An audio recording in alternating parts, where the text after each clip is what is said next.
Have you ever looked at the world and just screamed, God, where are you? Don't you see what's happening down here? If you have, you're in good company. Today, we're diving into one of the most relatable books in the Bible. A short but powerful book called Habakkuk. It's a story for anyone who's ever felt confused, frustrated, or even angry with God. Our story starts with a man named Habakkuk, a prophet who isn't just delivering God's message, he's taking God to task. He looks around his own nation, Judah, and sees a complete mess. He cries out, "How long, O Lord, must I call for help? But you do not listen. Why do you make me look at injustice? Why do you tolerate wrongdoing?" He sees violence, conflict, and corruption everywhere. The law seems powerless. Justice is twisted, and the wicked are winning. It's a raw, honest complaint, straight from the heart. He's essentially saying, God, I'm doing my part. I'm calling out to you, but all I hear is silence, and all I see is chaos. And then, God answers. But it's not the answer Habakkuk or anyone was expecting. God's response in chapter 1 is stunning, almost terrifying. He says, "Look among the nations and see, wonder and be astounded. For I am doing a work in your days that you would not believe if told." What is this unbelievable work? God declares he is raising up the Babylonians, a fierce, ruthless, and terrifying nation, to act as his instrument of judgment against Judah. Imagine Habakkuk's shock. He's complaining about the evil within his own country, and God's solution is to bring in an even more wicked, more violent nation to punish them. This isn't a comfort, it's a catastrophe. God describes the Babylonians as a dreadful and terrifying people who march across the earth to seize dwellings not their own. This is the divine solution. It feels less like a solution and more like pouring gasoline on a fire. This shocking answer pushes Habakkuk into a deeper crisis of faith. This brings us to his second complaint, which is the real heart of the book. He starts by acknowledging God's eternal nature and holiness, saying, "Are you not from everlasting? O Lord my God, my Holy One, we shall not die." But then he pivots to the big question. How can a perfectly holy and just God use a nation more wicked than Judah to carry out his judgment? He asks, "Your eyes are too pure to look on evil. You cannot tolerate wrongdoing. So why do you tolerate the treacherous? Why are you silent while the wicked swallow up those more righteous than themselves?" Habakkuk uses a powerful metaphor. He compares the Babylonians to a fisherman who casts a giant net, catching people like fish, and then worships his own net, his own military power as if it were a god. He's asking, God, are you really going to let this brutal empire continue its path of destruction, gobbling up nation after nation, with no one to stop them? It is a profound question that echoes through the ages. How can God use evil for good without endorsing that evil, having laid his case before the ultimate judge? Habakkuk then says, "I will take my stand at my watchpost and station myself on the tower and look out to see what he will say to me." He's not running away. He's waiting, expecting an answer from God. And God answers again.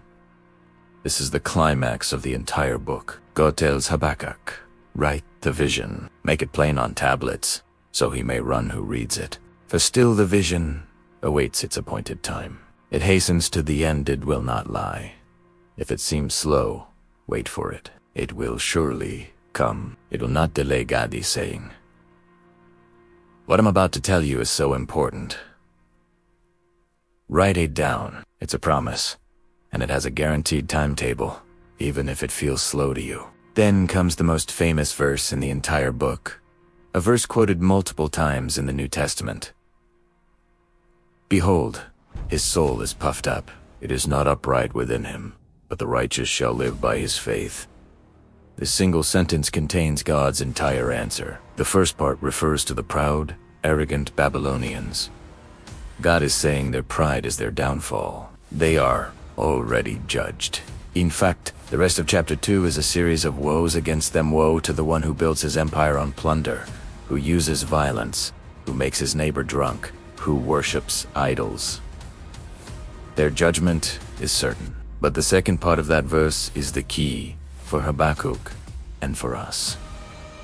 The righteous shall live by his faith in the face of a terrifying future, when God's actions seem incomprehensible, and when evil seems to be winning. The person who is right with God must live by faithfulness, by unwavering trust. It's not about having all the answers. It's about holding on to God's character and his promises, even when you can't see the full picture. It's about trusting that God is in control, that his justice will prevail, and that he has a plan, even if the method is mysterious and the timing is slow. Living by faith means trusting God through the confusion and waiting patiently for his promised end. So, how does Habakkuk respond to all this? The book doesn't end with another argument or another question. It ends with a prayer, a magnificent psalm of praise in chapter 3. It's a seismic shift from complaint to confidence. Habakkuk recalls God's mighty acts of salvation in the past. He split the sea. How he made the sun and moon stand still. He remembers God's power and his faithfulness to his people throughout history. Recounting God's past faithfulness fuels his faith for the present and the future. He knows the Babylonian invasion is coming. He knows it will bring devastation. He describes his body trembling and his lips quivering at the thought of the coming disaster. He paints a bleak picture of the future. Though the fig tree should not blossom nor fruit be on the vines, the produce of the olive fail and the fields yield no food, the flock be cut off from the fold and there be no herd in the stalls. This is total economic collapse. Everything he relies on for survival will be gone. And yet, in the face of this absolute desolation, he makes one of the most powerful declarations of faith in the entire Bible. Yet I will rejoice in the Lord. I will take joy in the God of my salvation.